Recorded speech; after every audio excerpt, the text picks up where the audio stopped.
Well, hello, everybody, and welcome back. I have decided that I am going to name this string of conversations healthy living. It fits. And so I am Sonia, also known as Sweets. Come on in, get comfortable, and let's talk about mental health.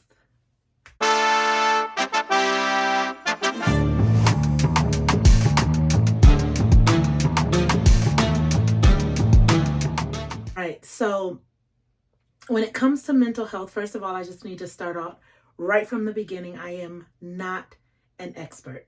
I'm not a professional in healthcare of the mental capacity. I just am a human who has had some mental challenges with like focus and getting, certain things done. And I wanted to talk about it because I think it's really important. I experience it. I have people in my life who have experienced some challenges in the in the mental health category, and so I just wanted to talk about it a little bit and provide a little bit of support in what I think might be helpful. So I remember, so there's so many things that come to my mind. The past maybe year and a half, probably 2 years, I have really struggled. I've struggled at my job. I've struggled in my personal life. I've struggled with all kinds of things when it came to my mental health. And a lot of it, what was happening is I would be like, so for instance, at work, I would be at work and I would find myself overwhelmed. I would have all of these task list things to do. I would have my calendar would be completely full. I would have all of these things. And at the onset, it feels very much like it's an emotional challenge, but it actually is, for me, what I describe as like an inability to get the things that I needed to do done. It was an inability from, and I say I'm still in that process right now, still trying to make sure that I am being responsible with my mental health. And so I wish I could say like I'm totally healed. I have any challenges. I still have challenges, but I just wanted to talk through a little bit of what has been helpful. And so found myself crying a lot and really kind of stunted. Like I would look at my calendar and I would look at things and I would have a hard time moving forward. I think it's really difficult to talk about the mind without talking about the emotions. There's a scripture that says, as a man thinks in his heart, so is he. And I think that like there's something that happens with the two of them as they work together.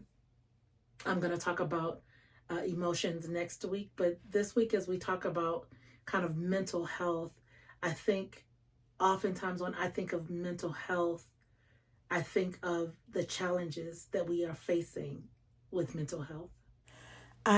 This is editing Sonia here, and I really just wanted to inject the fact that I know that there are some chemical imbalances in the brain. I know that there are diagnoses that might cover some of the things that I'm naming. And really what I'm offering is not a solution. It's a resource. It is something that if it is helpful to you, great.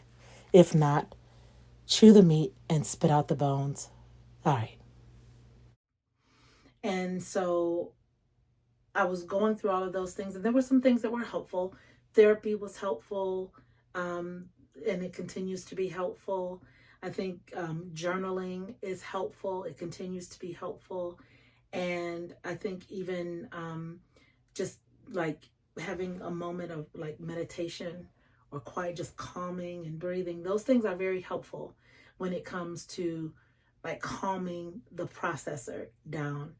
Some results of not actually being in a really good mental health space is not being able to sleep, um, and emotions just surfacing like very, very easily. And so there's a lot to unpack there, and so I could go a lot of places when it comes to mental health, but I think that a lot of people who are struggling right now with mental health challenges, I think it lives in this space a little bit.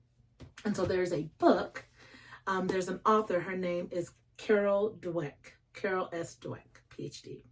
And she has this book called Mindset, The New Psychology of Success. It's a great book. And I think if we're going to talk about the mind, I think bringing this into the conversation is a really good idea. And there are lots and lots of really wonderful things in this book, but I think the big thing that I want to pull forward and talk about right now is the distinction between a fixed mindset and a growth mindset.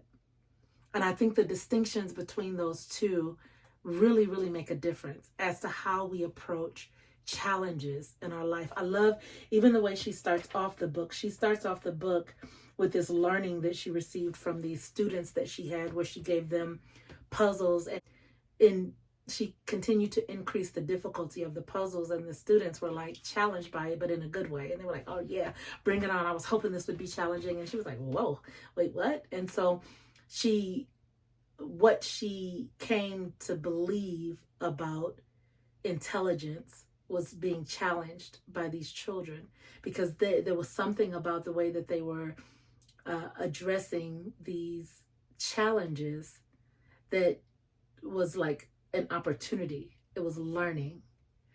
And so she introduces the idea of a fixed versus a growth mindset. A fixed mindset really is idea that pretty much like you were born a certain way. A growth mindset is different. A growth mindset looks at opportunity. The way that you approach a challenge from a growth mindset is different. And it's on page 8. What would you think? What would you feel? What would you do? And she said, when I ask people with a fixed mindset, this is what they say. I'd feel like a reject. I'm a total failure. I'm an idiot. I'm a loser. I'd feel worthless and dumb. Everyone's better than me.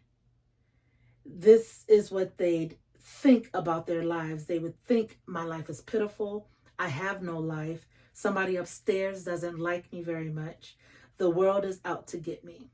But when a person with a growth mindset does the exact same thing, when they are provided that exact same scenario, a person with a growth mindset might say, man, I need to work harder.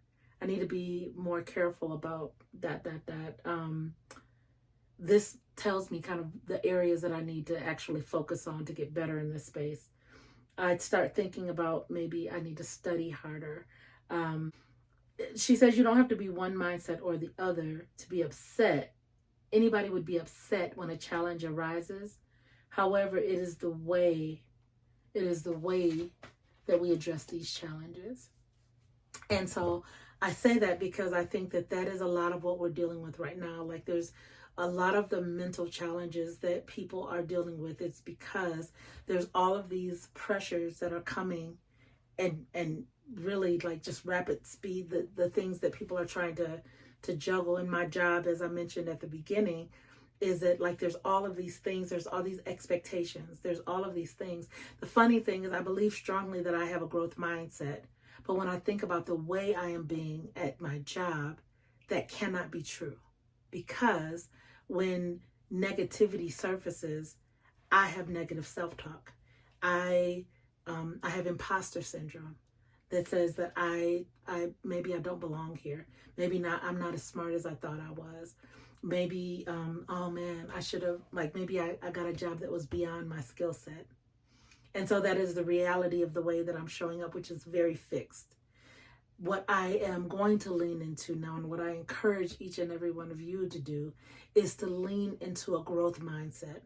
And what a growth mindset does is it considers the possibilities. So if you had like an argument with somebody, what is the possibility that perhaps this person is dealing with something? Everybody is doing the best that they can. They're dealing with something, and it really isn't actually about you at all. It's about them and where they are in their life. What if, people are not out to get me? What if people are just literally doing the best they can out in the world? And so a growth mindset provides a different perspective, and it opens up the world for possibilities and not closed and fixed and defeated. And so I encourage you in that. I encourage you to consider your mind, your mental capacity, and consider, do you have a fixed mindset? Is everything just, it is the way that it is? There's no potential? Or do you have a growth mindset? Is there an opportunity to have a growth mindset where you are opening up your mind to the possibilities? What might be possible if?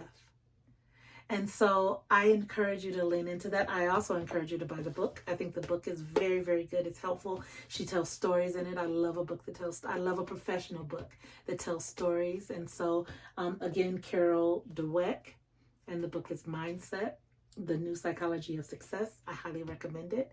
And thank you so much for just even clicking. Again, this is the second episode, and as I promised last week, we would talk about the mind, and so this is the conversation. I'd love to hear your thoughts about it. And until next week, where we lean a little bit into emotions, our feelings. I could talk about feelings all day, but I won't. But next week we will talk about feelings, emotions. So I pray even now that the Lord bless you and keep you, that he make his face shine upon you and be gracious to you, that he lift his countenance upon you and give you peace. Thank you so much for watching, and I will see you next week. Bye.